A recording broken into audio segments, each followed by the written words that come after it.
আজকে আমরা শিখবো যে কিভাবে ফোনের স্ক্রিন রেকর্ডিং করতে হয়। আপনারা যে কোনো ফোন থেকে করতে পারবেন অতি সহজেই।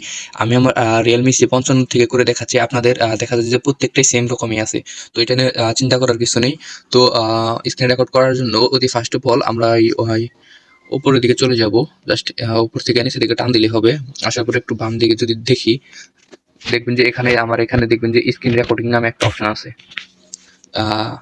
এখানে যদি দেখেন তাহলে দেখবেন যে স্ক্রিন রেকর্ডিং নামে অপশন আছে। যেহেতু আমি ফোনে এখনই স্ক্রিন রেকর্ড করছি, এই ক্ষেত্রে আমি অন করে রাখছি। জাস্ট আপনারা এটা ক্লিক করলেই জাস্ট ওখানে স্টার দিলেই স্ক্রিন রেকর্ডিং শুরু হয়ে যাবে। আর এই ক্ষেত্রে যদি আপনারা দেখা যায় যে না পান, এক্ষেত্রে কি করবেন যে এখানে ডান পাশে থ্রি ডট নামে একটা অপশন আছে।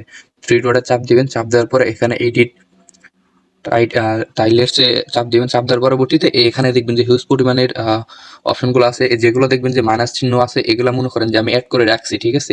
এগুলো ডাউনলোড করে রাখছি। জাস্ট আপনি যদি এখান থেকে যদি আরো কিছু লাগে, আপনি জাস্ট প্লাস বাটনে চাপ দিবেন, তাহলেই দেখা যায় যে নিচে চলে আসবে। যেমন আমি এই 11 আছে, জাস্ট এটা প্লাস দিলাম।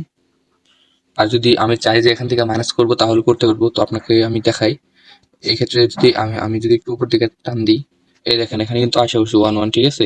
তারপর আমি যদি আবার একটু উপরে যাই, উপরে যাওয়ার পরবর্তীতে যদি 11 মাইনাস করে দিই,